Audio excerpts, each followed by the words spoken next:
Very latest now, we welcome in Chris Broussard, who first reported the news today. And Chris, Shaquille O'Neal, well, it looks like he might, the big shamrock, does that work at least for now? How did this deal ultimately come together? Well, you know, Shaq has obviously been talking with a few different teams. The two teams that pursued him most this summer were the Atlanta Hawks and the Celtics. Doc Rivers went and met with Shaq in Orlando last month, talked to him about the role he could play there, how he felt, you know, he could really be an asset in Boston. And at the end of the day, both teams were really offering only the veterans minimum, as you said. And Shaq felt like Boston had a much better chance of winning the championship than Atlanta did, even though, you know, it looks like he would have, at least in theory, had a chance of playing a bigger role in Atlanta.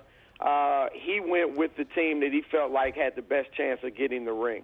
And so with Kendrick Perkins recovering from knee surgery, perhaps this signing does make a bit of sense. The Celtics also added Jermaine O'Neal. So there are a lot of bigs out there. The question really being, and with knowing that O'Neal played a career-low 23 minutes per game a year ago, are there enough minutes for all of those guys to go around?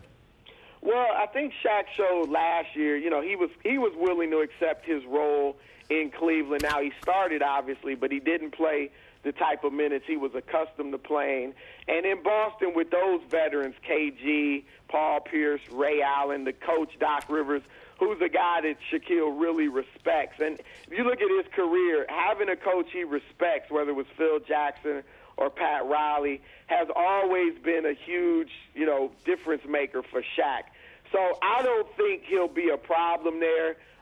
You would think that Jermaine is ahead of Shaq on the depth chart just because he got the full mid-level exception. Shaq got the minimum.